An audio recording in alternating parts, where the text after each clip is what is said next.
Hello everyone, আশা করি আপনারা অনেক বেশি ভালো আছেন। আজকের ক্লাসের বিষয় হচ্ছে ঢাকা ইউনিভার্সিটির আজকে কিছুক্ষণ আগে হয়ে যাওয়া এই ইউনিটের কোশ্চেন পেপার সলভ। বিশেষ করে আমরা আজকে ম্যাথমেটিক্সের সলভগুলো দেখব। এই ভিডিওটা, এই ক্লাস লেকচারটা বেসিকলি তিন ধরনের স্টুডেন্টের জন্য খুব বেশি উপকারী হবে। এক নাম্বার, যারা অ্যাডমিশন ক্যান্ডিডেট দিচ্ছেন, যারা অ্যাডমিশন ক্যান্ডিডেট রয়েছেন।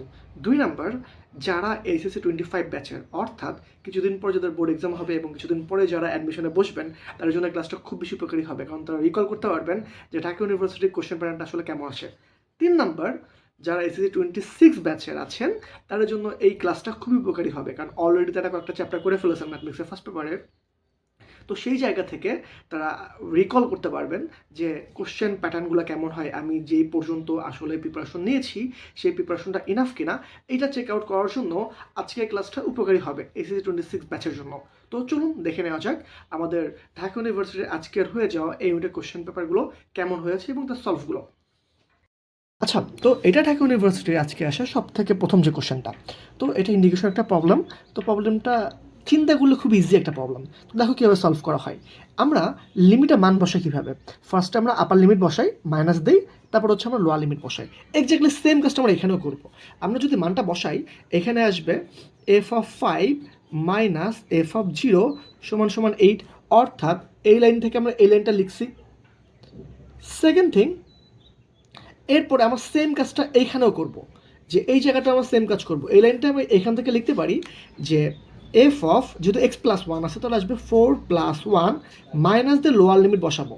লোয়ার লিমিট কত আসবে? -1 + 1, রাইট? তাহলে একটু জিনিস খেলো, এটা মানটা আমাদের বের করতে বলছে না? তাহলে এটাকে লিখতে পারি আমরা কত? f(5), আর এটাকে লিখতে পারি f(0). এইবার দেখো তো, এইটুকের ভ্যালু যা, এইটুকের ভ্যালু আমার তাই, তাহলে আমরা বলতে পারবো এইটুকের ভ্যালু কত? 8। তাহলে আমার অপশন অ্যান্সার কত আসবে? অবশ্যই 8 আসবে। তো সেকেন্ড আমার যে কোশ্চেনটা আসছে সেটা হচ্ছে, দুইটি সমীকরণ যদি একই সরলরেখায় প্রকাশ করে, আমাদের এর মান কত আর বির মানটা কত। এবার আমরা জানি দুইটা সরলরেখা যদি একই সমীকরণ প্রকাশ করে, আমরা এক্সের সহগের অনুপাত আর ওয়াইয়ের সহগের অনুপাতটা আমাদের কী থাকে বলো তো? সেম থাকে। তো ওই ফর্মুলাটা যদি আমরা এখানে অ্যাপ্লাই করি, তা আমরা পাবো 3/2 ইজ ইকুয়াল টু 7/-3b। কারণ কি, এখানে ওয়াইয়ের সহগ 7 আর এখানে ওয়াইয়ের সহগ কত? -3b। আর এক্সের ধ্রুবক কত, সহগ কত? এখানে ধ্রুবক কত আমরা বাম পক্ষে নিয়ে হিসাব করতে হয়। হিসাব করলে আমাদের আসবে -21/6। এবার খুব ইজি, আমরা এই দুটো সমান রেখে আমরা এর মানটা বের করব, আর এই দুটো সমান রেখে আমরা বির মানটা বের করব। কীভাবে করব দেখে নেই। 3/2 সমান সমান -21/6। এখান থেকে আমরা যদি সলভ করি তাহলে আসবে 3 গুণ 6/21 × 2। এটা আমরা কাটাকাটি করে এখান থেকে আমরা হচ্ছে এর মান পাই -3/7। এক্স্যাক্টলি সেম উপায়ে আমরা যদি এই দুইটা সমান লিখি, অর্থাৎ আমরা যদি লিখি 7/-3b সমান সমান -21/6, এখান থেকে আমরা বের মানটা পাবো কত? বের মানটা আমরা সমাধান করে বের মানটা ইজিলি পেয়ে যাব আমরা 2/3। অর্থাৎ এর মান হচ্ছে আমরা 2/3, এর মান হচ্ছে -3/7 আর বের মান হচ্ছে 2/3। ফার্স্ট অফ অল হচ্ছে এখানে আমরা যোগ বিয়োগ গুণ ভাগ দেখাচ্ছি না, কারণ আমাদের হচ্ছে খুব কম সময়ের মধ্যে এই লেকচারটা শেষ করতে হবে। এই জন্য আমরা জাস্ট বেসিকটা আলোচনা করব এবং ক্যালকুলেশনটা তোমরা বাসায় বসে করে নিবা প্র্যাকটিস করার সময়। 3 নম্বর আমার যে কোশ্চেনটা আসে সেটা হচ্ছে ইনভার্স ট্রিগোনোমেট্রির একটা প্রবলেমটা এটা খেয়াল করো। এখানে দেওয়া আছে sec ইনভার্স x, কী দেওয়া আছে আমি লিখে ফেলি সুবিধার জন্য। sec ইনভার্স x সমান সমান কোসেক ইনভার্স y, এটা দেওয়া আছে, রাইট? তো এইখান থেকে আমার নিচের কোনটা সত্য প্রকাশ করতে হবে। তো আমরা জানি সেক ইনভার্সটা আমরা কি লিখতে পারি? সেক ইনভার্সটা আমরা অবশ্যই উল্টায় লিখতে পারি, cos ইনভার্স 1/x। আর কোসেক ইনভার্সটা কি লিখতে পারি আমরা লিখতে পারি সাইন ইনভার্স 1/y। এবারে cos ইনভার্সটা যদি আমরা ডান পক্ষে চলে যাই, তাহলে আমরা কি লিখতে পারি 1/x সমান সমান cos ইনভার্সটা যে আমরা cos হয়ে যাবে, আর হয়ে যাবে হচ্ছে সাইন ইনভার্স 1/y। আচ্ছা, এইবার একটু চিন্তা করে বলো তো, আমরা ফর্মুলা জানি সাইন ইনভার্স 1/y, অর্থাৎ এইটাকে আমরা ত্রিভুজের সাহায্যে আমরা উল্টিয়ে ছবি এঁকে আমরা লিখতে পারি cos ইনভার্স √1 - 1/y²। এটা সরাসরি ফর্মুলা বইতে পেয়ে যাবো। অথবা তোমরা এই জায়গাটা তোমরা ত্রিভুজের সাহায্যে ছবি এঁকে সাইন ইনভার্সটাকে কজে নিয়ে যেতে পারো। তখন কি হয়ে যায়, cos ইনভার্স কাটাকাটি হয়ে যায়। কাটাকাটি আমাদের থাকে হচ্ছে 1/x আর √1 one minus one by Y square. এবার আমরা উভয় পক্ষে যদি বর্গ করে দিই তাহলে, আর এই পাশে ওয়ান বাই ওয়াই স্কোয়ার যদি বাম পক্ষে নিয়ে আসি তাহলে আমরা থাকবে one by X square plus one by Y square is equal to one. তাহলে এখান থেকে দেখতে পাচ্ছ তোমার অ্যান্সার কত হবে? অ্যান্সার হবে হচ্ছে তোমার বি নাম্বারটা। দেখো 4 নাম্বার আমাদের এই প্রবলেমটা আসে ডিফারেন্সিয়েশন একটা প্রবলেম থেকে, চেন রুল থেকে আসছে। তো এইটাকে আমরা যদি ডিফারেন্সিয়েট করতে চাই তাহলে আমরা জানি রুটের মধ্যে যে এটাকে আমরা ডিফারেন্সিয়েট করি, অর্থাৎ আমরা যদি D by D X root over X differentiate করতে চাই আমরা পাবো one by two root over X, right? সেইভাবে আমরা এই রুটটাকে ডিফারেন্সিয়েট করলে আমরা পাবো হচ্ছে one by two root over one minus root over X. এবার আমরা কী করতে হবে? ভিতরটাকে ডিফারেন্সিয়েশন করতে হবে, রাইট? ভিতরটাকে ডিফারেন্সিয়েশন যদি আমরা করি, ওয়ানকে ডিফারেন্সিয়েশন করলে কত হয়? জিরো হয়। ওয়ানকে ডিফারেন্সিয়েশন করলে জিরো হয়। আর ওই যে মাইনাস রুট ওভার এক্সকে যদি আমরা ডিফারেন্সিয়েট করি, সেটা ডিফারেন্সিয়েট করলে আসবে one by two root over minus X. এই যে মাইনাস, যখন আমাদের এই ওয়ান বাই টু আর এই ওয়ান বাই টু একসাথে গুণ হয়ে আমরা লিখতে পারি minus one by four root over X বা root over one minus root over X. এইটা হচ্ছে আমাদের একটা কোশ্চেনের সলভ। আর অ্যান্সারটা আমি লিখে রাখছি কারণ আমি একটু অলস মানুষ, আমি 4টা অপশন আসলে লিখতে একটু অসুবিধা হয়ে যাবে, এই জন্য আমি আসলে শুধু অ্যান্সারটা আর সলভ তোমাকে দেখাচ্ছি। আর এই ভিডিওর কমেন্ট বক্সে তোমরা ফুল কোশ্চেনটা পেয়ে যাবা। দেখো পরের কোশ্চেনটা আমরা কি বলতেছে একটি ভবনের ছাদ থেকে মুক্তভাবে একটি বস্তু পড়তে থাকলে 5 সেকেন্ড সময় নেয়। ভবনের উচ্চতা কত? তোমরা যদি একটু চিন্তা করো তাহলে দেখতে পাবে এখানে কি কোন ফর্মুলাটা ইউজ হয়েছে। এখানে বেসিক্যালি ফর্মুলাটা ইউজ হবে H is equal to UT plus half GT square, right? তো এইখানে ইউর ভ্যালু কত? ইউর ভ্যালু অবশ্যই জিরো, কারণ ওইখানে আমাদের কোনো আদি বেগ নেই। তাহলে আমরা এই সমান সমান লিখতে পারি হাফ জিটি স্কোয়ার। এবার ভ্যালুগুলো বসায় দাও। হাফ ইন্টু জির ভ্যালু কত? 9.8 আর টি স্কোয়ার মানে 5 স্কোয়ার। তো এই ভ্যালুটুকু সলভ করার পরে তোমরা পাবা 112.5। এটাই হচ্ছে তোমার অ্যান্সার, অর্থাৎ ছাদের উচ্চতা। আম সরি, এখানে তোমার জি আসবে না, এখানে তোমার হচ্ছে মিটার আসবে। আমার অ্যান্সার কোনটা? অ্যান্সার হচ্ছে 122.5। এবার দেখি বহুপদীর এই প্রবলেমটা কি বলতেছে। এখানে বলতেছে নেক্সট প্রবলেমটা বহুপদীর একটা প্রবলেম। এখানে বলতেছে এই সমীকরণে মূল যদি এ কমা বিটা হয় তাহলে 1/a plus 1/b plus a into B এর মান কত? আমরা এখান থেকে লিখতে পারি সমীকরণের মূল দ্বয়ের যোগফল, অর্থাৎ আমরা লিখতে পারি a প্লাস বি সমান সমান কি লিখতে পারি -3। আর মূল দ্বয়ের গুণফল অর্থাৎ a ইন্টু বি সমান সমান কি লিখতে পারি -4। এবার কি দেওয়া আছে? আমাদের দেওয়া আছে 1/a plus 1/b A B. এবার কাজ করো, তুমি এখানে যোগ করে দাও, তাহলে এ বি পাই, উপরে পাই হচ্ছে এ plus B plus A B. এবার তুমি সিম্পলি এ প্লাস বির মান আর এ বির মানটা বসাই দাও, অঙ্ক আমাদের শেষ হয়ে যাবে। তো এ প্লাস বির মান হচ্ছে -3, এটা হচ্ছে -4 প্লাস এ বির মান হচ্ছে -4। এবার তুমি বসাই দিলে সলভ করলে তোমার আসবে -13/4। এটা হচ্ছে তোমার ডি নাম্বারে ছিল, ডি নাম্বার -13/4 অ্যান্সার হবে। আচ্ছা 7 নম্বরে আমাদের যে কোশ্চেনটা আছে সেখানে বলতেছে যে √14 এককের দুটি সমান বল। দেখো দুটি সমান বল যখন কাজ করবে তখন আমরা একটা ফর্মুলা জানি যে দুটি সমান বলের যে লব্ধি যদি আমাদের বের করতে বলো সেই ফর্মুলাটা হচ্ছে R = 2p cos α/2। এখানে আলফা বলতে আসলে বোঝায় কোণের মান, আর পি বলতে আসলে বোঝায় কি তোমার হচ্ছে বলটা কত একক সেইটা। তো এখানে যেহেতু পির মানটা কত √14 একক ভ্যালু এখানে বসাই দিলেই অঙ্কটা আমাদের সলভ হয়ে যাবে। তাহলে সেখানে 2 ইন্টু পির মান হচ্ছে √14 আর cos α/2 মানে 120/2 মানে 2 ইন্টু √14 ইন্টু cos 6 ডিগ্রি সমান সমান হাফ। কাটাকাটি করলে √14 নিউটন থাকে। এত সহজ একটা কোশ্চেন, এটা আমাদের এখানে দিয়ে দিছে। যদি তুমি জাস্ট ফর্মুলাটুকু জানো যে দুটি সমান বলের লব্ধি কত আর 2p cos α/2, তাহলে খুব সহজে তুমি বের করতে পারবে এটা। এরপরে আমাদের ত্রিকোণমিতির একটা প্রবলেম, যেখানে বলতেছে একই ত্রিভুজের এ কমা বি কমা সি তিনটি বাহুর দৈর্ঘ্য শতক্রমে দেওয়া আছে 3,5,7 যদি হয় তাহলে সির মান কত? এইখানে একটা ফর্মুলা তুমি যদি ইউজ করতে পারো, অর্থাৎ আমাদের কোণের যে ফর্মুলা ইউজ করতে পারো, তাহলে অঙ্কটা আমাদের খুব ইজি আর খুব ইজি হয়ে যাবে। তো cos c সমান আমরা কি জানি মনে আছে? cos c সমান সমান আমরা জানি এইখানে যে থাকবে তার বিপরীত দুইটা আমার যোগ হবে, অর্থাৎ a square plus b square. এই c আছে তাই জন্য -c স্কোয়ার। আর এখানে এ আর বি আছে, সেই দুইটা আমাদের গুণ হয়ে যাবে। তাহলে এখানে যদি আমরা সির মানটা বের করতে বলি তাহলে কসটা আমাদের এদিকে চলে যাবে ডান পক্ষে, আর A square B square C square মান বসায় দাও, 3 স্কোয়ার মানে কত আসবে 9 + 25 - 49, আর 2 ইন্টু এ ইন্টু বি মানে 3 × 5।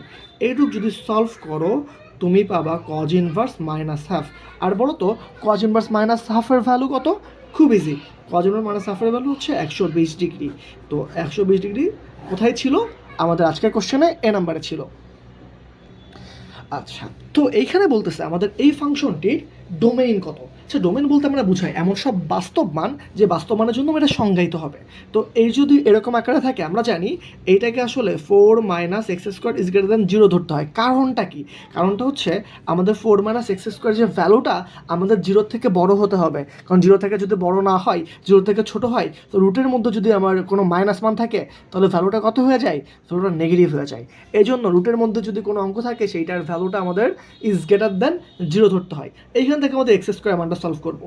তাহলে -x² = আমরা পাচ্ছি -4, বা যদি মাইনাস আমাদের 1 দ্বারা গুণ করে দিই আমাদের এটা চেঞ্জ হয়ে যাবে, 4 আসবে। এইবার আমরা যদি এটা করে দিই, স্কোয়ার করে দিই, তাহলে আমরা পাবো হচ্ছে 2।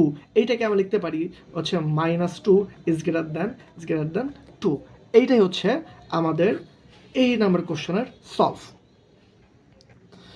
তারপর আমাদের ক্যালকুলাস থেকে অর্থাৎ লিমিটেড জায়গা থেকে এই কোশ্চেনটা আসছে। তো এই কোশ্চেনটা খুব ইজি একটা কোশ্চেন যদি তুমি লাহসপিটাল রুলটা চিনো।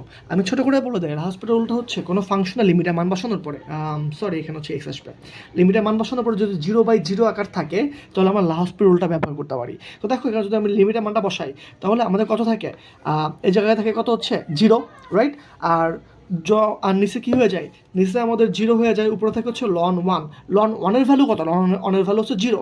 তাহলে আমাদের আলটিমেটলি থাকে 0/0 আকার। 0/0 আকার থাকলেই আমরা এইখানে লাহসপিটাল রুলটা ব্যবহার করতে পারি। লাহসপিটাল রুলটাতে বলতেছে আমাদের উপরে একবার ডিফারেন্সিয়েট করতে হবে, নিচে একবার ডিফারেন্সিয়েশন করতে হবে যতক্ষণ না পর্যন্ত কোনো সংজ্ঞায়িত মান না আসে। তো নিচে x ডিফারেন্সিয়েট করলে 1 হয়, উপরে ln 1 + x কে ডিফারেন্সিয়েট করলে আমাদের পাই 1/1 + x। এবার ভ্যালুটা বসাই দাও, যদি ভ্যালু তুমি বসাই দাও তাহলে এখানে পাবা 1/1 + 0, তার মানে 1টা আমাদের থাকবে হচ্ছে অ্যান্সার। কোণিক থেকে আমাদের যে কোশ্চেনটা আসে সেটা বলতেছে একটা উপবৃত্তের সমীকরণ দেওয়া আছে, সেখান থেকে নিয়ামকের দূরত্ব বের করতে হবে। এখন এটা করতে হলে এটা ফার্স্ট অবশ্যই আমাদের কী করতে হবে, জেনারেলাইজ ফর্মে নিয়ে আসতে হবে। এই জন্য আমরা 225 দ্বারা উভয়পক্ষে ভাগ করে দিব।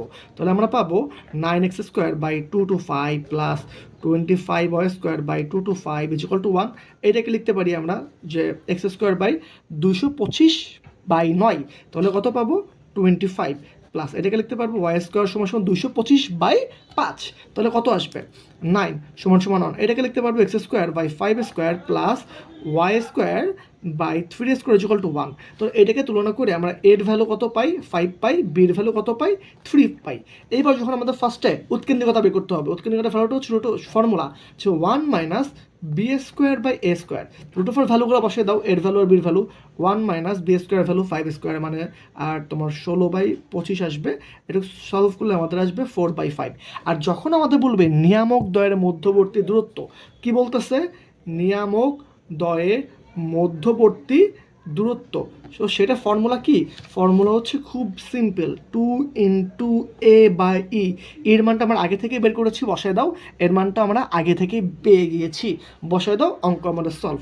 2 × এর মান কত 5, এর মান হচ্ছে আমাদের 4/5।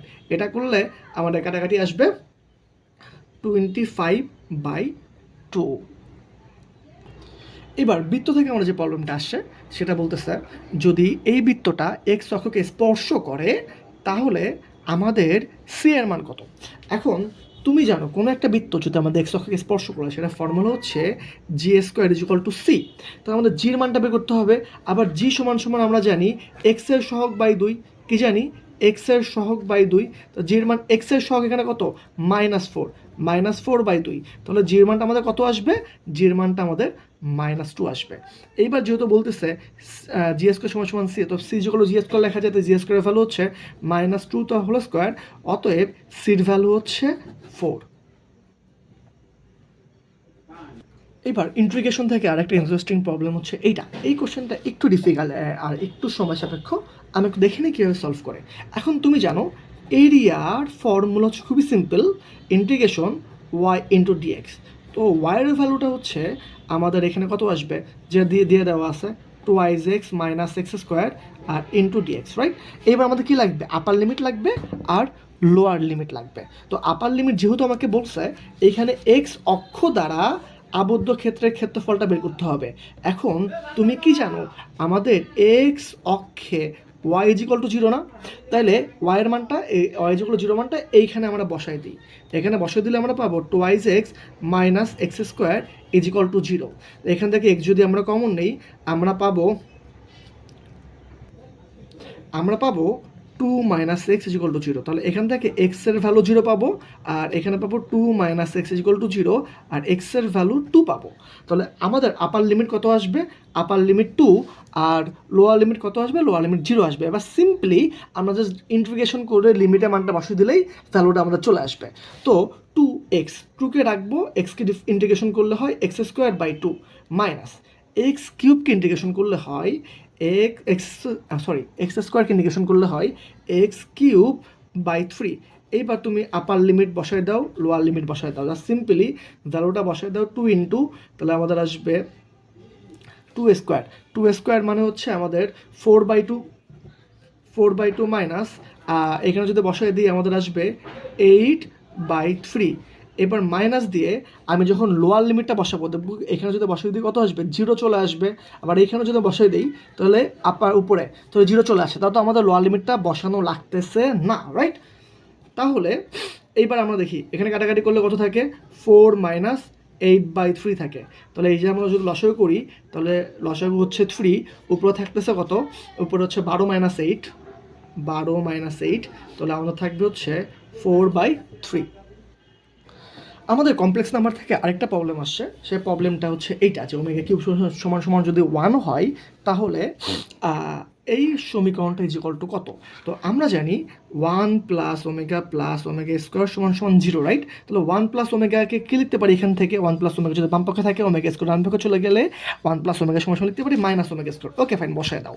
তাহলে মাইনাস ওমেগা স্কোয়ার, রাইট? আর এই যে ওমেগা প্লাস ওমেগা স্কোয়ারকে আমরা কি লিখতে পারি, এইখান থেকে লিখতে পারি, যদি ওমেগা মাইনাস 1টা ওই পাশে চলে যায়, তো আমরা লিখতে পারি -1/-1, আর ওমেগা স্কোয়ার এখান থেকে লিখতে পারি হচ্ছে মাইনাস ওমেগা। তাহলে এখানে কয়টা ওমেগা থাকে, -2 ওমেগা স্কোয়ার থাকে, এখানে -2 থাকে, আর এখানে -2 ওমেগা থাকে। তিনটা যদি আমরা গুণ করে দিই, -8 ওমেগা কিউব পাই। এবার ওমেগা কিউবের ভ্যালু কত, ভ্যালু হচ্ছে -1 নাকি +1? ওমেগা কিউবের ভ্যালু তো দিয়েই দেওয়া আছে, এছাড়া তুমি বেসিক থেকে জানো, একাডেমিকে জানো, ওমেগা কিউবের ভ্যালু হচ্ছে 1। তাহলে 1 বসিয়ে দাও, -8 হচ্ছে আমাদের অ্যান্সার। অ্যান্ড আমাদের লাস্ট যে কোশ্চেনটা ম্যাট্রিক্স থেকে আসছে, সেই কোশ্চেনটা একটু বড়, আমি হচ্ছে দেখি কীভাবে সলভ করা যায়। তো আমাদের এটা সমান সমান কত, এটা আমাদের বলতেছে। তো এইবার আমরা যদি এই রোতে আমরা যদি এ দ্বারা গুণ করে দিই, তাহলে আমাদের উপরে থাকবে ABC, 1/a কাটাকাটি হয়ে আমি কত পাবো, এরা যদি গুণ করি তাহলে হচ্ছে 1 থাকে, এখানে a স্কোয়ার থাকে। এবার এই জায়গাটা যদি আমরা বি দ্বারা গুণ করে দিই, রাইট? তাহলে আমাদের কি পাবো, এইখানেও সেম জিনিস পাবো, ABC, আর এখানে পাবো হচ্ছে 1, আর এখানে পাবো হচ্ছে বি স্কোয়ার। আর এইখানে যদি আমরা এই রোকে আমরা সি দ্বারা গুণ করে দিই, সি দ্বারা গুণ করছি, তাহলে আমার এইখানে আসবে ABC, আর এখানে আসবে 1, আর এখানে আসবে সি স্কোয়ার, রাইট? এইবার উপর থেকে যদি আমরা ABC কমন নেই, তাহলে ABC থাকলো, এখানে আমি যদি ABC কমন নেই, তাহলে 1 1 1 থাকলো, এখানে 1 1 1 থাকলো, এখানে a স্কোয়ার, এখানে a স্কোয়ার, এখানে সি স্কোয়ার থাকলো। এবার এই ফর্মেটে যদি আমাদের কোনো নির্ণায়ক থাকে, তার ভ্যালুটা আসলে কত হয়, তার ভ্যালুটা আসলে 0 হয়, তাহলে আলটিমেটলি পুরো ভ্যালুটা কত আসতেছে, 0 আসতেছে। তো এই হচ্ছে আমাদের ঢাকা ইউনিভার্সিটির আজকে আসা সমস্ত কোশ্চেন। এই কোশ্চেন থেকে তোমরা ইতিমধ্যে বুঝতে পারছো, কোশ্চেন আহামরি খুব বেশি কঠিন না, আবার খুব বেশি সহজ না, স্ট্যান্ডার্ড কোশ্চেন হয়েছে। বাট তোমাদের খেলতে হবে কার সাথে, টাইমের সাথে, কারণ তোমরা খুবই কম সময় পাবা এই প্রবলেমগুলো সলভ করার জন্য। এখন যার টাইম ম্যানেজমেন্ট, টাইম এক্সিকিউট করা খুব বেশি বেটার হবে, খুব বেশি ভালো হবে, আলটিমেটলি অ্যাডমিশন ওয়ার্ডে তারাই এগিয়ে থাকবে। আজকে এই পর্যন্তই। বিদ্যাপীঠের সাথেই থাকো। বিদ্যাপীঠের এরকম আপডেট পেতে বিদ্যাপীঠের যে চ্যানেলটি আছে, আমাদের যে ফেসবুক পেজটি আছে, সেইটি লাইক অ্যান্ড ফলোতে রাখো। সবার জন্য শুভকামনা। আল্লাহ হাফেজ।